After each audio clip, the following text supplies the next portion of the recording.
watching her my whole life, inspired by her. She's 2 weeks ago, it was like conscious came forward about a studio man. Now it seems everybody's feeling secrets, whether they're women or men who have been picked on. Well, I was under contract to a studio, and the head of the studio, began to call me and bother me. And whenever I was in the commissary having lunch, he'd come over to the table, but luckily I made it a point of always having somebody with me, so he couldn't make a date, as it were. He was married. More than married, he had a mistress. It was well known. Everybody knew who she was. Whenever she came into the commissary, she was an actress, all heads would turn because they knew it was this man's mistress. This went on for almost a year. And I was about 18. And it was so scary because I thought, well, I guess that's the end of my career. I'm not going to have a chance. Certainly I'm not going to do any movies at this studio. And eventually he stopped.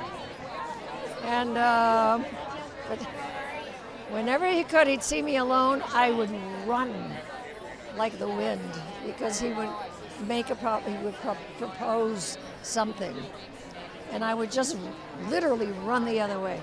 It's horrible. So these stories I'm sorry to tell it. These stories this week must hit home for you. Oh! Hearing these women's recounts. And I'm so glad that, unlike myself, she had the courage to make it public.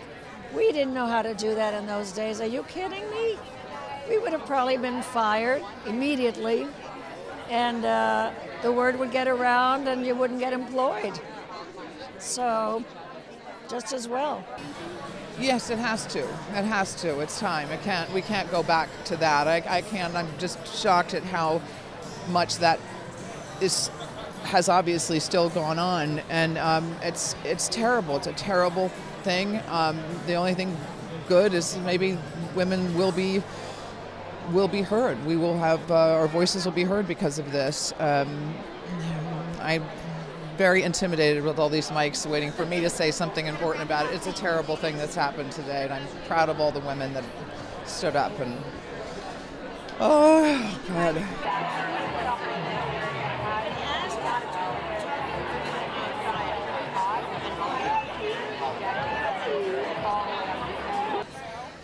I'm sad that people are pretending that this is something extraordinary and new and amazing. Oh, how shocking.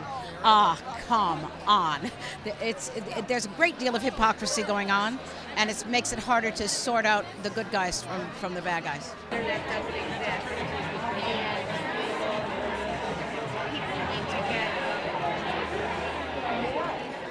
And in the vibe department, I could tell by meeting that man that it was an unpleasant and a kind of nasty vibe.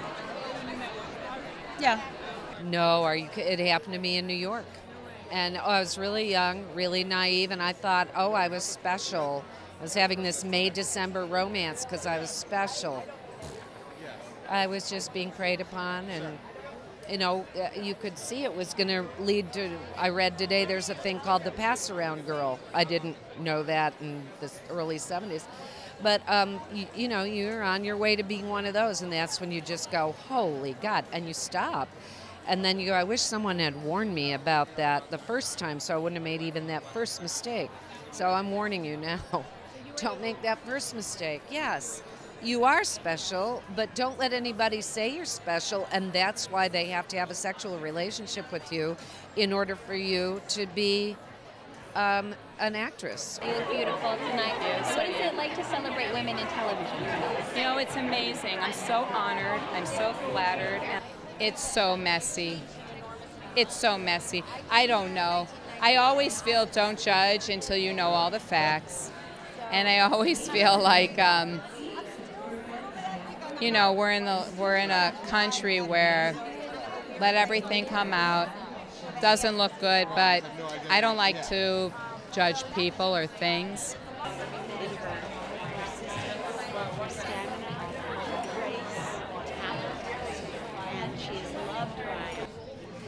let me just say that what I see happening now is a time of courage for women to join together, to support each other, to speak out, to make visible what was hidden. And that's an enormous freedom. And in that freedom is empowerment. It has to be celebrated. We're very happy to be